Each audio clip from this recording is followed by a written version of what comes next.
I hope by now you understand my passion. Okay, I speak with passion. I am very animated. I am a cartoon character. We're just going to have to deal with that. So we are both Satan as well as the angel on our shoulder, because we can operate with this passion in a good nature and in a bad nature. Okay? There's duality in everything. You need to find balance. Okay? So, like I said, you can't always be pious. The reason I'm making this video now is to talk about a little bit of old stuff, a little bit more of cosmic stuff, and like a little bit more about the extra chakras that I haven't really covered. The 3 extra chakras, one in your solar system, the one in your galaxy, and the one in your universe. I think the one in your universe is still like that Masonic 69 in the table of creation. It's like your connection to heaven, but on a cosmic galactic scale. So there's going to be another 4 corners of Armageddon, right? If we're going from the 4 corners of the earth in Genesis 1 to the 4 corners of Armageddon in Revelation 16. Now, when I was a kid, I remember it was called Revelation 16. I'm pretty sure of this. Now it's Revelations 16. Well, they added an S. Well, that's great, because I understand the S now, because I understand the hand of God.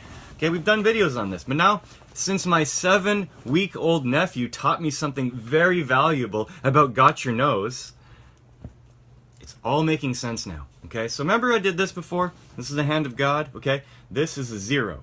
If you go, let's just do hex, okay? What is hex? Hex is 16. 16 is the P letter in the alphabet. The Pope, you know? P is one of the quadrants in the cross, the capital P. Okay, that's the 42nd letter if you count 26 plus 16, you know? So, 42, the answer to everything. So, here we go. Hex. 0, 1, 2, 3, 4, 5, 6, 7, 8, 9, 10, 11, 12, 13, 14, 15. Thumbs on top, not inside. 15. Going from 0 to 15 is hex at 16. Okay, now if you count 0 as 1, you get a P. If you count 0 as 0, you just get 15, which is the son of. Okay? Now, Revelation 16. A revelation that the 15 you created, the 0 base 15, is connected to your arm, connected to you, the +1 meaning the 16.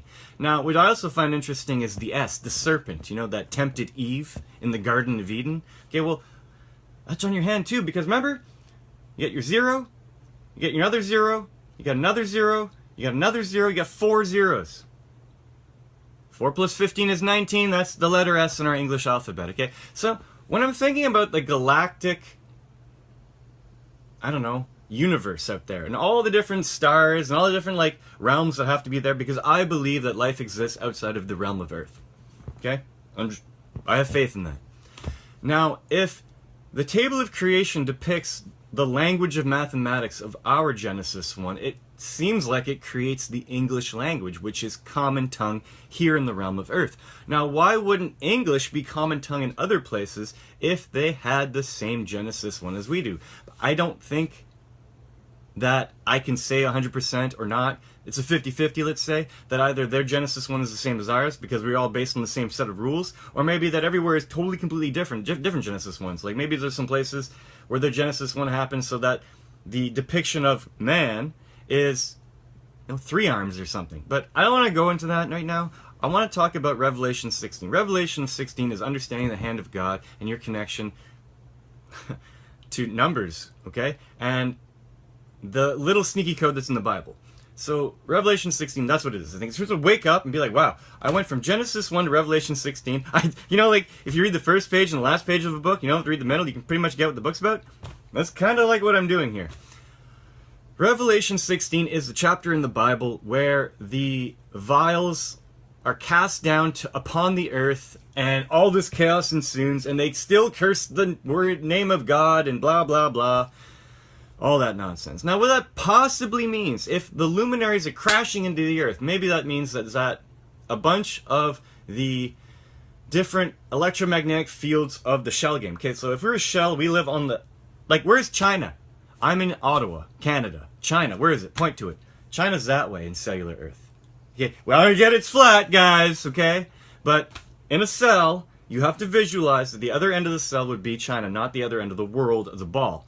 So, if we live on the outside edges of cellular Earth, but we see everything, you know, flat because of our eyes and the octahedral light source of heaven. I'm not going to get into that for the 1000th time. The different celestial skies, or the glass ceilings, or the electromagnetic fields are going inward, in the cell, in the middle of the cell. So what does that mean? Space is definitely finite. But I think there are like little wormholes, and, you know, I think that maybe the construction of an actual working one of these, I don't know, maybe changes something. I don't know. I don't want to make any predictions about Armageddon, okay, and the apocalypse or whatever. I don't. It's just not what I want to do. But I do want to talk about some things about the star. Okay, so we already covered that you have a soul in the flesh. Your flesh has 7 chakras in it. You have your higher self and your aura. Your 7 plus your 1 plus your 1 is your 9. Your 9th dimensional being with a singularity inside. If you count 0 is 0. You know, 10 is perfection. 10 is perfect. 10 is the commencement of a new cycle. Okay, so when I think about the math that I've done on the board, I've only ever solved for one quadrant. Okay, remember, the truth is equal to the bullshit, and the bullshit. Or the 666 is equal to the 9, metaphorically, okay? So, if I'm only picking up 1/4 of the puzzle, maybe that means that the realm of Earth is literally a node for a bigger octahedral light source. 42 is the answer to everything. Which makes me ask the question, what are the other 3 nodes? Okay? If the luminaries are changing, and whatever, the veil has been pierced, or all that shenanigans, nonsense, just whatever, I would like to know what they're called. Now, remember back in the day, this is huge. Again, another thing I've done that no one else has done on the internet. I'm positive of it. Morwinyon is equivalent to worm+wood. I found wormwood. I'm going to show it to you. Wormwood is located at 23.4 degrees off of our horizontal line on the chart that I looked at, where the elliptical is the path that the sun travels on with all the planets. Because remember, the sun and all the planets, if you look up like a star chart app on your phone, like Star Walk, I think, you can look at the stuff and you can see the planets. They're always following a line. Sometimes they're going this way, sometimes they're going back, sometimes they're going this way, because like the dance that Venus, Mercury, and the moon do. And there's, but I don't think that's the dance. Anyways, I think Venus and Mercury do a dance. Like Lord Stephen Christ would know this. He models the squiggles and all that. I just know little tidbits. But the elliptical is basically, let's just say, the path where, if you have a chakra in our solar system, it would be somewhere on that elliptical based on the time of day and your position in Earth. Now, if there is another chakra in our galaxy, in the Milky Way galaxy, well, the Milky Way galaxy are the 88 fixed rotating constellations, right? So, your soul originates from one of those lights in those skies, in the sky, somewhere. And the chakra in your universe would be it's like the rabbit hole. It's like the place where everything else came from, the whole Milky Way galaxy came from, and all the realms in it. So, remember I said we have to go from sine to cos? Tangent, you know, we're leaving sin just cuz? Let's go back to that paper. It's just, you know, star constellation chart. You can Google it, okay? Equatorial region, okay? It looks like the blue dot here is like AEKVATOR. I don't know what the hell that's called, but I think that's this line here. The flat horizontal line, okay? And then you have the elliptica, which is obviously going to be that sine wave going, okay? But we have to leave sin just cuz. So the white line here that I drew with like a whiteout like tape thing is the cosine wave, okay? And the 2 rulers I have depicted here, I think they haven't moved. I can move it a little. But what I'm doing is I'm lining it up with Morwinyon, which is wormwood. It's worm+wood. Worm+wood is the equivalent of the letters Morwinyon, which is Arcturia. Now, I always hear stuff on these higher self channels about the Arcturian Council of 9 and all that crap. So, I lined it up with Arcturia, and then when I looked at the line of linearity here, I see that it lines up perfectly with Phoenix. So if I line up perfectly with Phoenix, and line up perfectly with Morwinyon, or Arcturia,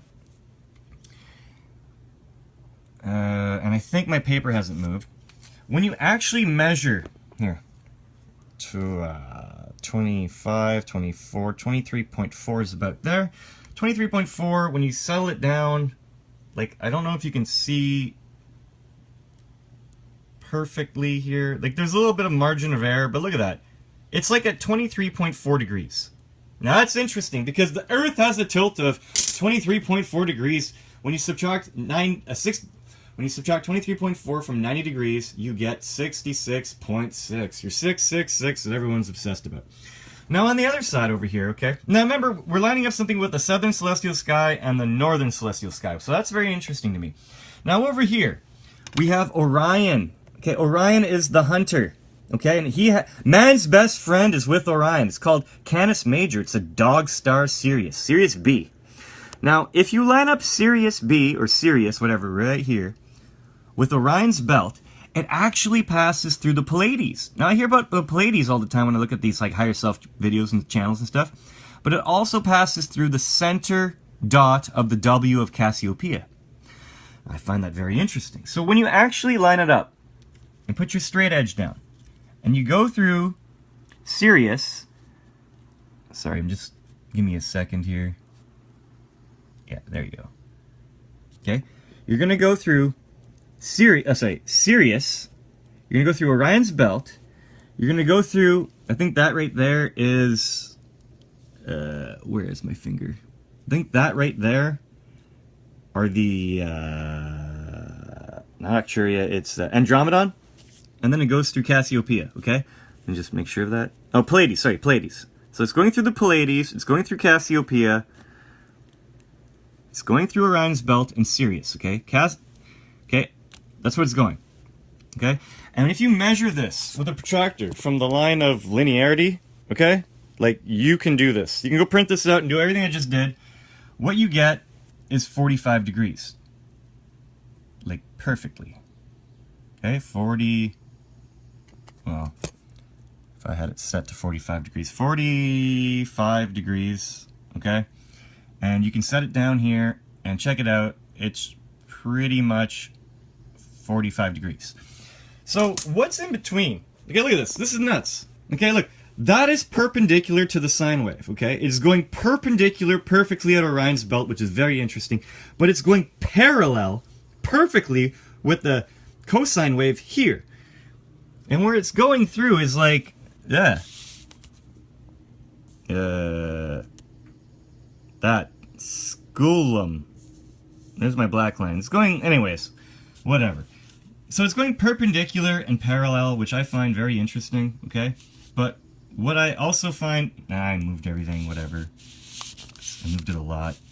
Anyways, in between these two things, there's Serpent's good, Iphycus is good, everything's good. There's Lyra, okay? Or Lyria, or lyra. Look at that. It's like almost equidistant between the two.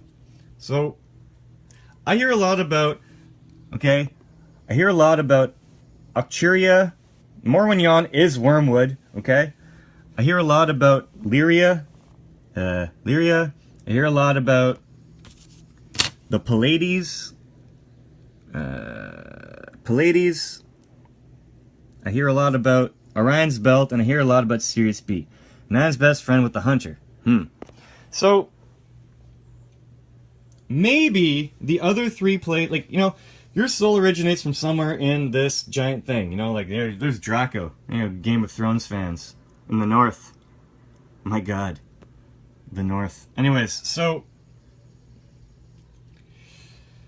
if one of your chakras is in your solar system, it's traversing on this sine wave. Okay? It's always moving, okay, in a relative position from an observer in Earth. You have another chakra as one of these dots. Now, if... let's say you're on, like, Orion, you would see Earth as one of these dots, right? So maybe they're hoping that Earth is gonna, like, line up and do shit with them, right? Like, I don't know what's gonna happen. But, again, this is old stuff. I'm trying to combine it a little bit more with the chakras. I'm trying to combine it a little bit more with the chakras and your soul connection to your ET presence, okay? Like, alien presence. I do believe there's life outside of the realm of Earth. So, just want to share a little bit about Revelation 16 and Genesis 1 and The S, you know, the extra 4 that I couldn't account for earlier, but I was taught by a 7-week-old, which is pretty fantastically amazing.